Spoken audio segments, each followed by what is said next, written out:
오늘 말씀의 제목은 교회란 무엇인가입니다. 한번 따라하겠습니다. 교회란 무엇인가? 교회란 무엇인가?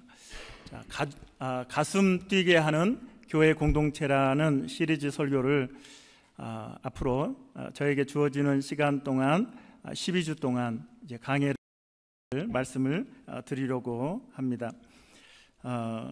제가 이번에 이제 제 서재에서 한 7권 정도 교회 관련된 책을 이제 참고를 하고 있는데, 한국에서 어떤 집사님이 연락이 와서 목사님 책이 필요하다고 말씀해 주시면 제가 책을 구입해서 보내드리겠습니다, 이렇게 연락이 와서 제가 원하는 책을 한 20권 정도 리스트를 뽑아서 보내드렸습니다. 그리고 그 책의 리스트를 이렇게 보는데 이 절반 이상이, 대부분이 교회에 대한 주제를 가지고 써진 책들을 국내외를 막론하고 제가 주문을 하고 있는 것을 보면서 제가 요즘 제 마음에 교회에 대해서 마음이 아주 크구나라는 사실을 다시 한번 이 일을 통해서도 제가 깨닫게 되었습니다. 제가 이 시리즈 설교를 이제 12주 정도 하게 될 텐데, 이제 주로 참고하는 책이 싱클레어 퍼커슨의 우리가 교회다라고 하는 제목의 책입니다. 이제 교회에 대해서 우리가 여러 가지 생각을 하고 또 지식을 갖고 있음에도 불구하고 제 마음속에 우리가 현대 교인들이 교회는 오래 다녔지만 교회가 무엇인지에 대해서 정확히 모르고 있다. 그래서 오히려 교회에 대한 왜곡과 오해가 있어서 신앙에 큰 손해를 받고 있다라는 것을 발견하게 되었습니다. 그래서 여러분이 그동안에 알고 있던 교회, 또 여러분이 생각하는 교회와 내용이 좀 차이가 있을 수도 있지만, 제가 최대한 성경에 근거해서 또 전문가들의 의견을 중심으로 해서 이제 교회에 대한 말씀을 여러분과 나누게 될 텐데, 오늘 설교도 전반부와 후반부가 여러분 다를 수 있으니까 여러분들의 질문이 이제 결론에서, 마지막에서 혹시 질문이 있으면 저에게 이제 하셔도 되고, 또 더 나아가서는 여러분들이 12주가 지난 다음에 교회에 대해서 여러분들이 나눌 수 있는 그런 시간이 되었으면 좋겠다 생각이 됩니다. 그래서 여러분들이 생각하는 교회관과 좀 다른 내용들이 있을 수 있는데, 12주가 지난 다음에 만약에 여러분들에게 그 의문이 해소되지 않는다면 그때 함께 상의를 하고 또 문제를 풀어가면 좋겠다 생각이 됩니다. 사람들이, 이제 세상 사람들이 교회에 대해서 굉장히 반감을 가지고 있고, 교회에 대해서 부정적으로 이야기하며, 또한 교회가 우리 지역 사회에 이 교회가 필요한가라는 의문을 제시합니다. 교회는 우리에게 도움을 주지 않는다라고 생각을 하는 것이죠. 이처럼 오늘 우리는 누가 뭐라고 할 것도 없이 세상이 교회에 대해서 부정적인 이미지, 부정적인 마음을 갖고 있다라고 하는 것을 우리가 잘 알고 있습니다. 외부에서도 마찬가지지만 내부에서도 또 다른 위기, 성도들조차도 교회에 대해서 오해와 왜곡의 지식을 가지고 있다. 그래서 교회는 교회에 대해서 성도들이 애정이 없다. 애정이 없다. 세상과 교회 발을 한 발씩 이렇게 놓고 아차 싶으면 튀어버리려고 하는 그런 태도로 교회를 다니고 있다라고 하는 것이죠. 그래서 교회는 외부에서의 부정적이고 또 외부에서의 공격과 더불어서 내부의 차가운 냉대를 받으며 교회는 점점 무너지고 있다라고 판단이 됩니다. 그래서 이 교회에 대해서 우리가 오해하고 있기 때문에 이러한 문제들이 발생하고, 외부에 있는 사람들에게 교회에 대해서 말씀을 드릴 수 없지만 우리 성도들과 함께 이 진리를 나누면서 교회가 이렇게 천덕꾸러기가 될 수 없는 기관인데 왜 이렇게 되었는지, 또 왜 언제든지 교회는 우리의 우선순위에서 밀릴 수밖에 없는 곳이 되었는가. 이 부분에 대한 마음의 아픔을 가지고 앞으로 12주 동안 교회에 대해서 가슴 뛰게 하는 교회 공동체가 되기를 소망하며 말씀을 전하려고 합니다. 그래서 오늘은 교회란 무엇인가라는 제목을 가지고 두 가지 교회의 정체성에 대해서 말씀을 드리겠습니다. 첫 번째는 교회의 정체성, 중심을 차지하는 교회입니다. 한번 따라하겠습니다. 중심을 차지하는 교회, 중심을 차지하는 교회.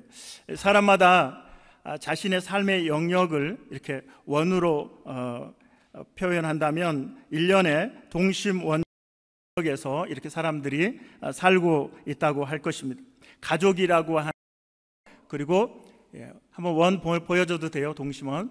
또 가족이라고 하는 것, 그리고 직장이라고 하는 원을 가지고 있고, 또 사업이라고 하는 비즈니스의 영역을 가지고 있고, 또 사회와 국가라고 하는 원을 가지고 있습니다. 그리고 우리 그리스도인들은 또한 교회라고 하는 그러한 원을 가지고 있는 것이죠.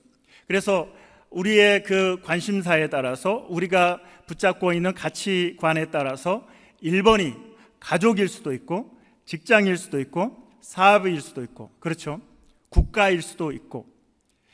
그런데 사실 교회는 언제든지 우선순위에서, 동심원에서 자꾸 밀리고 있는, 또 언제든지 밀리는 그런 곳이 교회가 아닌가 생각이 됩니다. 과연 교회는 외면되어야 할 곳인가? 예수님도 너희가 원하면, 너희가 필요하면 언제든지 교회는 외면해라. 가족이 중요하다, 직장이 중요하다, 사업이 중요하다, 사회와 국가가 중요하다. 교회는 너가 때, 분리할 때 언제든지 버려라. 이것이 예수님의 뜻일까요?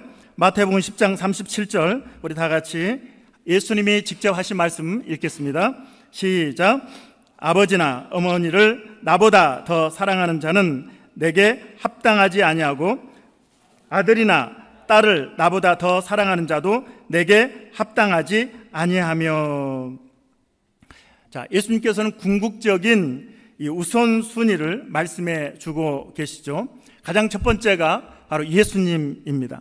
나보다 더 사랑하는 자, 아버지나 어머니의 존재가 여러분에게 1순위일 텐데 예수님은 그렇지 않다. 예수님이 1순위다 라고 말씀하고 있는 것입니다. 우리가 아들이나 딸에 대해서 얼마나 우선순위를 가지고 살아가고 있습니까? 그런데 예수님께서는 아니다, 내가 1순위다 라고 말씀하고 있습니다.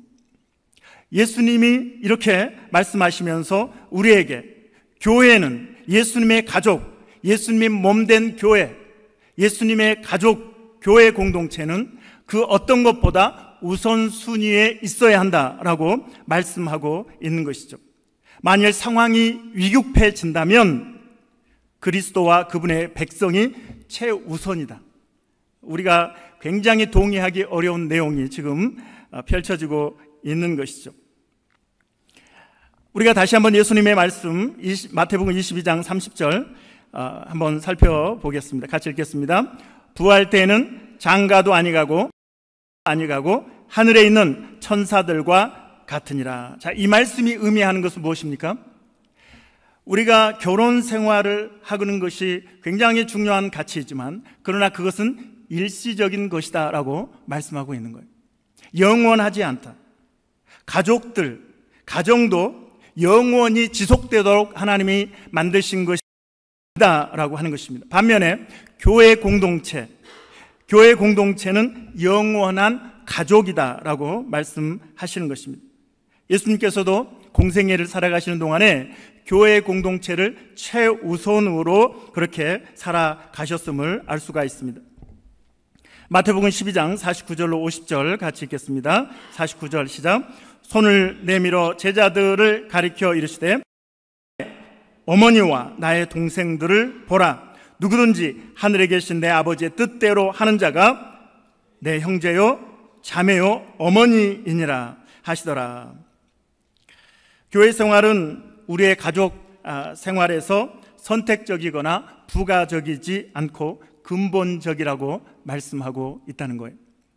예수님도 그렇게 사셨고, 그래서 마리아와 그 형제들이 아닌 그 앞에 제자들을 내 아버지의 뜻대로 하는 자가 내 형제요 자매요 어머니다 라고 말씀하고 있습니다. 이상의 마태복음에서 말씀하시는 이 세 가지 예수님의 말씀을 통해서 교회는 예수 그리스도의 교회, 몸된 교회, 예수의 가족 공동체는 어떠한 기관과 비교해도 우선순위에서 밀리지 않는, 어떤 것과 비할 데 없는 중요한 기관이 교회라고 말씀하고 있는 것이죠.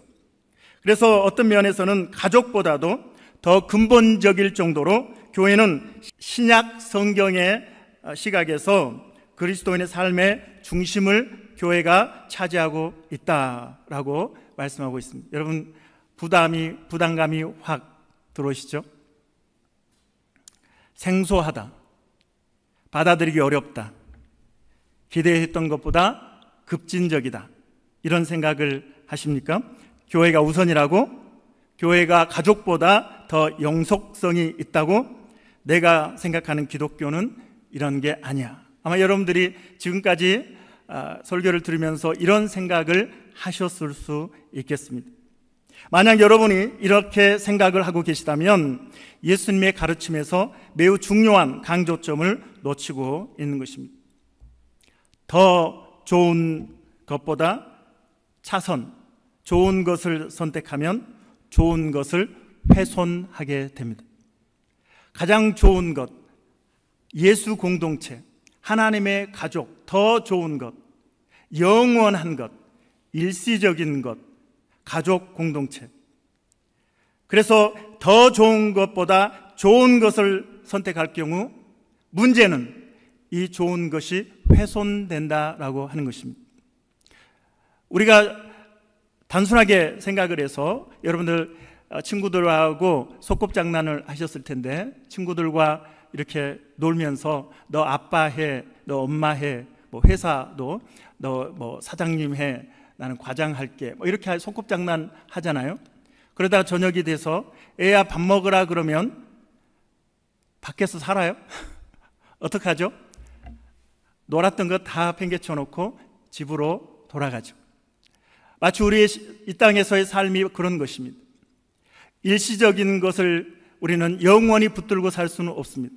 하나님은 우리에게 영원한 가치를 붙잡고 영원한 하나님의 나라를 바라보며 살아가라고 말씀하시고, 주님이 우리를 부르시면 소꿉장난 같은 가족을, 가정을, 회사를, 비즈니스를, 사회를, 국가를 내려놓고 우리는 영원한 하나님의 나라의 가족으로 그곳에 입성하게 될 것입니다. 할렐루야. 자, 우리의 이 마음이 예수님의 마음과 지금 일치되지 않으니까 우리가 불편하잖아요. 우리의 마음이 만약에 예수님의 열망과 일치하게 된다면 우리 가정에 대한 하나님의 놀라운 축복을 우리는 누리게 될 것입니다. 우리가 한 가지 착각하는 것은 가정을 지탱하는 것이 무엇인가라고 하는 거예요. 내 노력인가요? 우리의 열심인가요? 남편의 사랑인가요? 남편의 아내의 사랑인가요? 우리 가족을 지탱하는 힘은 하나님이십니다. 여러분의 사업과 여러분의 직장을 지탱하는 밑바탕은 하나님이십니다. 우리가 하나님의 공동체 안에서 하나님의 뜻을 따라서, 말씀을 따라서 살아가는 것이 곧 가정을 위하는 것이요, 직장을 위하는 것이요, 사업을 위하는 것입니다. 우리가 모래 위에 건축을 하는 것이 가장 좋은 하나님의 가족을 외면한 채 내가 생각하는 가정의 모습을, 내가 생각하는 직장과 사업의 모습으로 내가 건축하는 것이 모래 위에 건축하는 것입니다. 그러나 하나님의 말씀에 근거해서 예수님이 뭐라고 말씀하셨는지를 마음에 새기고 우리가 그 말씀대로 영원한 하나님의 공동체, 또한 하나님의 가족 공동체 교회에 대한 하나님의 뜻을 바르게 깨닫고 우리가 신앙생활을 한다면 반석 위에 집을 짓는 지혜로운 성도가 될 것입니다. 할렐루야. 우리가 이 부분을 놓치고 있으니까 위에 건축되는 것만 관심이 있는 거예요. 그 아래 반석이 무엇인지에 대해서, 그것이 아무리 부실해도 내가 언제든지 발을 떼고 언제든지 교회는 버릴 수 있고 떠날 수 있다고 생각하면서, 그렇게 우리가 신앙생활을 하기 때문에 우리의 기초가, 가정의 기초가, 직장의 기초가, 사업의 기초가 부실할 수밖에 없는 것이죠. 우리는 우리에게 질문해 보아야 합니다. 예수님이 이렇게 말씀하셨는데 과연 성도들의 중심이 교회가 되어야 된다고 말씀하고 있는데, 그렇다면 예수님의 본심은 무엇일까? 가정을 외면하라는 것인가? 가정을 버리라는 것인가? 가정을 포기하라는 것인가? 여러분 어떠세요? 한번 질문해 보세요. 예수님이 우리에게 너는 나보다 아버지나 어머니를 사랑하는 자 내게 합당하지 아니하다라고 말씀하셨는데, 과연 우리 주님의 그 본심이, 그러면 우리의 직장에 대해서, 우리 가정에 대해서, 우리 남편과 아내와 부모와 자녀에 대해서 주님은 어떤 뜻을 가지고 계셔서 이런 말씀을 하시는 것일까? 한번 질문해 보세요.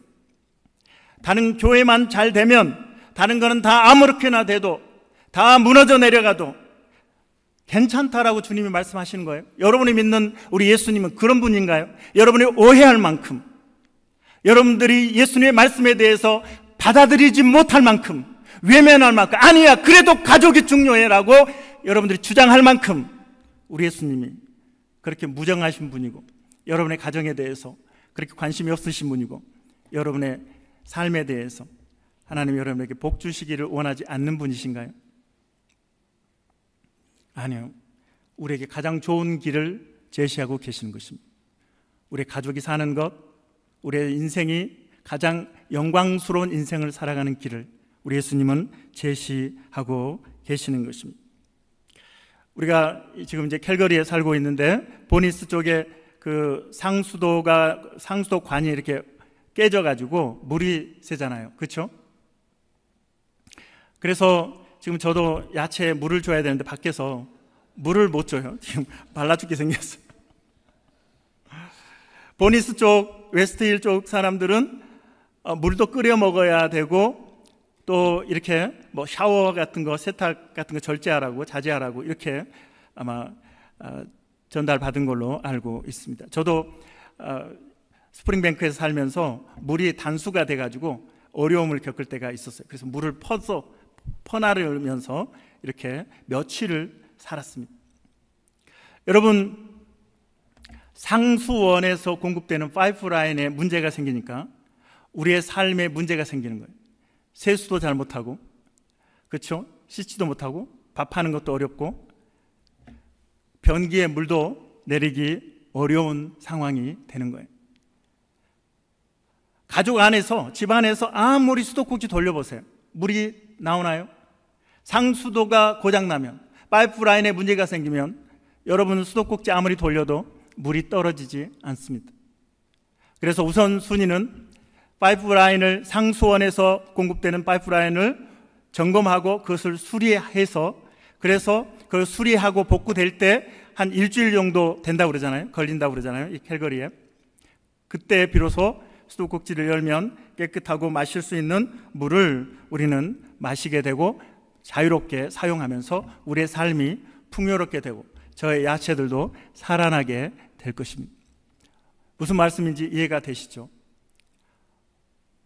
우리가 아무리 우리의 삶의 가정에 대한 수도꼭지, 직장에 대한 수도꼭지를 우리가 열고 쏟아지기를 원하지만, 그러나 하늘로부터 연결된 수도꼭지 이 파이프라인이 문제가 생겼으면 우리는 생명수를 공급받을 수 없는 것이죠. 영적인 원리를 우리가 이해할 필요가 있는 것이죠. 그래서 우리는 문제가 생기면 교회에서 발을 빼고 도망치는 그러한 삶이 아니라 같이 가야 되는 거예요. 우선순위, 가장 중요한 하나님 앞에 성도로 살아가는 하나님의 가족으로서의 우선순위를 우리는 절대 놓쳐서는 안 됩니다. 더불어서 우리가 가족에서 성경이 말씀하시는 남편들아 아내 사랑하기를 그리스도께서 교회를 사랑하신 것 같이 사랑하라. 아내들아 남편을 존중하라고 이렇게 말씀하시잖아요. 그렇죠? 성경에 자녀들에게 부모를 공경하라고 그러고 이러한 말씀들을 같이 가는 거예요. 하나님의 말씀 안에서, 하나님의 뜻 안에서 우리가 살아가야 하는 거예요. 교회에는 우리가 발을 떼도 되고 우리가 도망쳐도 되고 외면해도 되고 우선순위에서 밀려도 되는 것이 아니에요.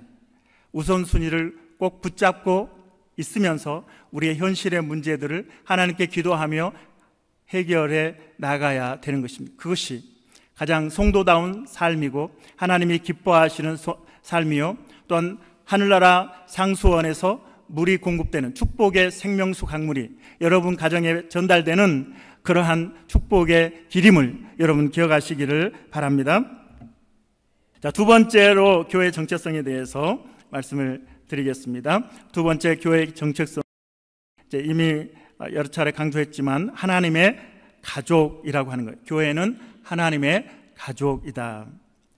우리가 이제 우주적인 교회도 이야기하지만 또 불가시적인 교회, 보이지 않는 교회도 말하지만 성경에서 대부분 교회를 이야기할 때는 지역 교회를 이야기합니다. 가시적인 교회, 눈에 보이는 교회, 사랑의 교회, 또 밴쿠버 무슨 교회, 또 토론토 무슨 교회, 이런 지역 교회를 이야기합니다.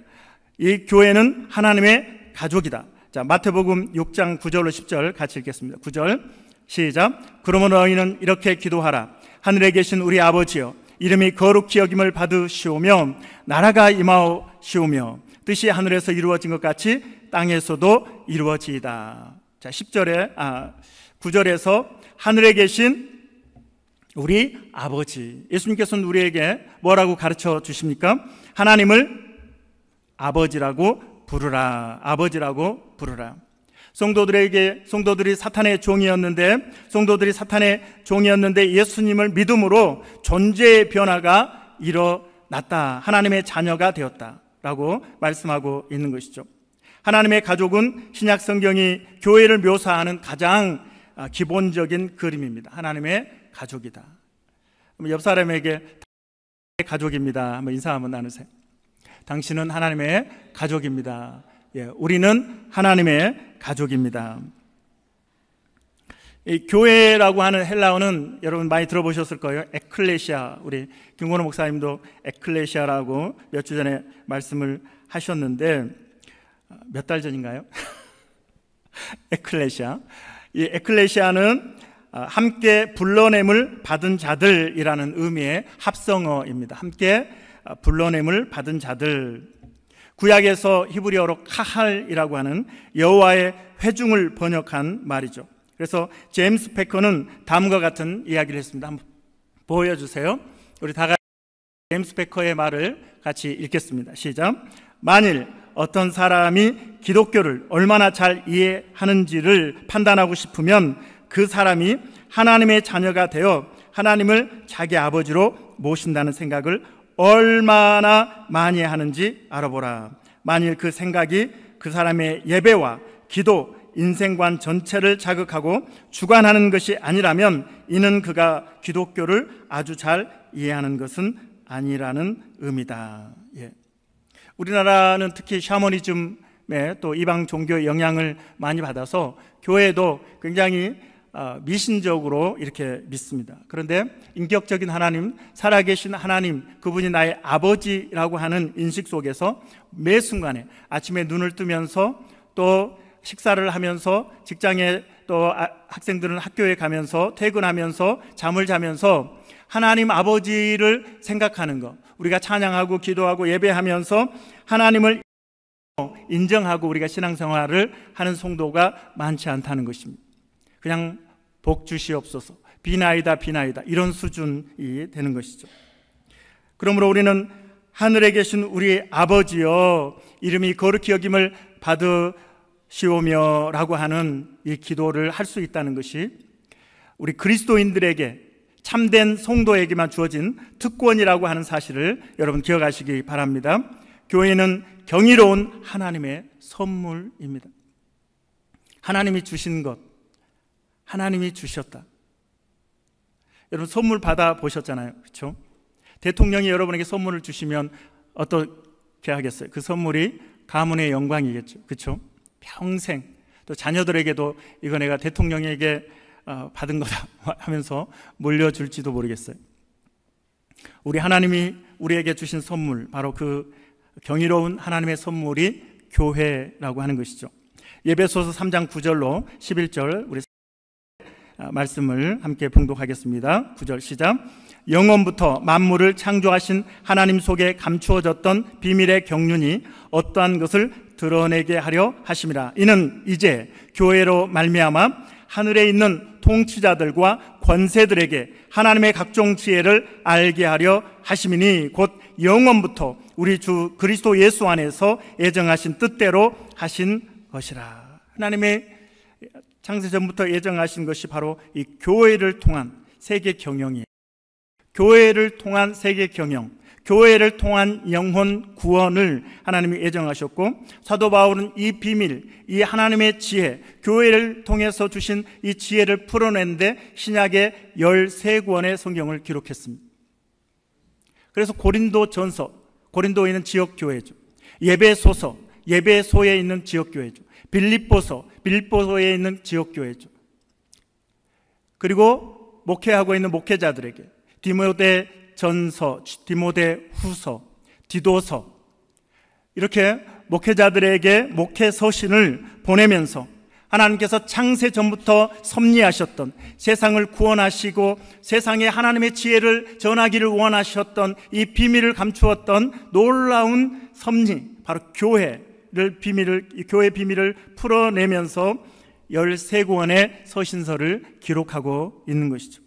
사도 바울이 교회를 향한 그 마음이 얼마나 컸는지를 우리는 알 수 있는 것이죠. 자, 이제 우리가 이상의 말씀을 통해서 이제 이러한 결론을 우리가 내릴 수 있겠다 생각이 됩니다. 자, 같이 이제 결론입니다. 이 결론을 얻게 됩니다. 같이 읽겠습니다. 우리의 육적인 가족의 경우와 마찬가지로 지금 속한 지역교회가 비록 완전함과는 거리가 멀더라도 이 외에는 달리 소속할 교회 가족이 없다고 느껴야 한다.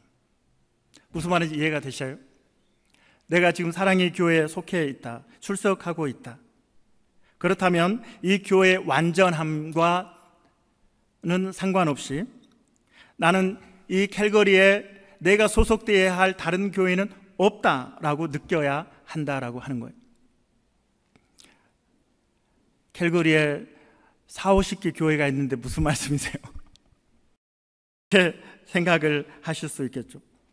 사랑의 교회가 상대적으로 작은 교회고 손승희 목사보다 다른 지역교회 목사의 설교가 훨씬 뛰어나고, 우리 김종웅 중사님이 저한테 뼈 때리는 말씀을 하시더라고요. 어느 교회 목사님이 목사님보다 훨씬 설교를 잘합니다. 그렇다 할지라도 다른 교회가 건물을 가지고 있다 할지라도 주님이 여러분을 사랑의 교회에 두셨다면 우리는 이렇게 고백해야 하는 것이죠. 지금 내가 속하고 싶은 다른 교회는 이 세상에 없다. 나의 영적인 가족은 사랑의 교회다. 자, 이 말에 대해서 여러분이 오해가 없기를 바랍니다. 사랑의 교회뿐인가 이렇게 제가 말씀드리는 것은 아니고, 여러분이 만약에 다른 교회를 찾고 계시다면 다른 교회에 가서 그 자세로 신앙생활 하시라는 거예요. 나는 이 교회 외에는 내가 캘거리에서 다른 교회를 내가 속할 교회는 없다라는 자세로 사랑의 교회가 아닌 다른 교회에서도 그렇게 신앙생활 하라는 거예요. 메뚜기 뛰듯이 이리 뛰고 저리 뛰고 하지 말라고요. 여러분의 가족을 여러분이 지켜내는 그 정신만큼 여러분은 교회에 소홀하지 말라고요. 여러분의 목숨을 걸라고요. 여러분의 직장에서 그렇게 헌신하듯이 그 이상으로 교회는 그럴 가치가 있다.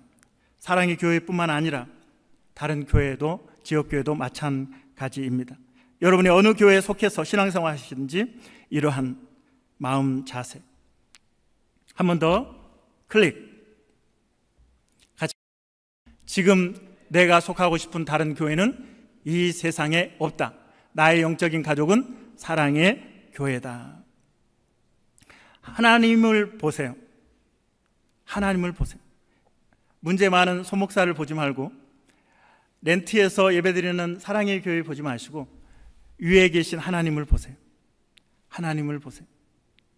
나의 결핍, 사랑의 교회를 통해서 내게 비롯된 결핍, 손승희 목사를 통해서 발생하는 나의 결핍, 교회 목장에서 나에게 발생하는 결핍, 이것 위에 하나님이 채우심을 기대하십시오. 나의 결핍이 클수록, 나의 결핍이 클수록, 교회 안에서 나의 결핍이 클수록 하나님은 책임지시는 하나님이십니다.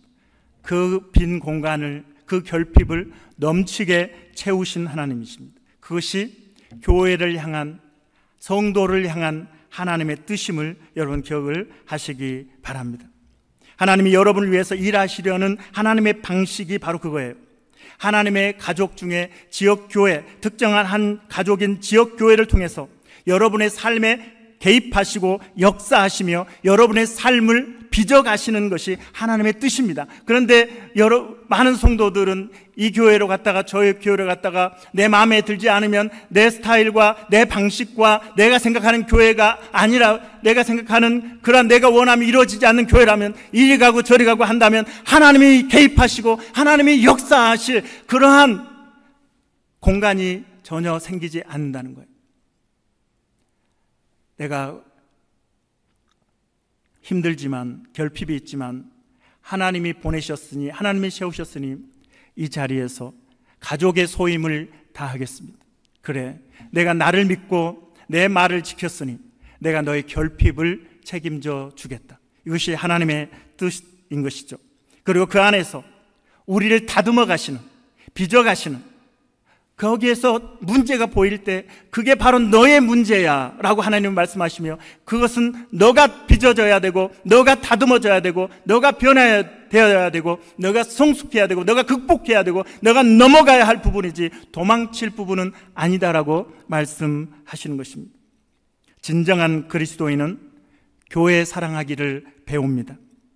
교회는 그리스도의 연인이며 눈동자요 그리스도가 마음에 품으신 열정입니다. 내가 이 반석 위에 내 교회를 세우리니 음부의 권세가 이기지 못하리라. 예수님의 절대적인 비전, 그것은 교회였습니다. 내가 이 반석 위에 내 교회를 세우리니. 지금도 외면받고 사람들로부터 차가운 시선, 냉대를 받고 있는 이 지역교회들, 자기의 편의에 따라서 이리 가고 저리 가고 하면서 상처받는 지역교회 바라보며, 내 교회는 천대받을 교회가 아닌데 저들이 신앙생활에 문제가 있고 자기 자신의 문제를 보지 못하고, 여러분 캘거리에도 1명, 2명 성도를 위해서 주일 예배를 준비하고 예배를 드리는 그러한 지역교회도 있습니다. 주님이 그 교회를 얼마나 사랑하실까?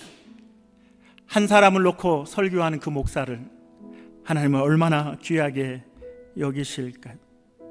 교회는 절대적인 예수님의 비전의 중심이었습니다. 예수 그리스도가 여러분의 구주시며 그분이 교회를 사랑하셨고 교회를 위해 죽으셨다면, 여러분은 그리스도가 죽기까지 사랑하신 그 교회 안에서 그 교회를 위해 살 준비가 되어 있어야 하는 것이죠. 이것이 핵심 가치입니다. 한마디로 우리가 교회에 속해야 하는 것이죠. 이 시간에 우리 찬양 함께 올려드리겠습니다. 우리에겐 소원이 하나 있네. 교회를 향한 주님의 마음을 오늘 듣게 되었습니다. 하나님, 나를 이 교회를 향해 사용하여 주시옵소서. 우리 결단하면서 우리 찬양 하나님께 올려드리겠습니다.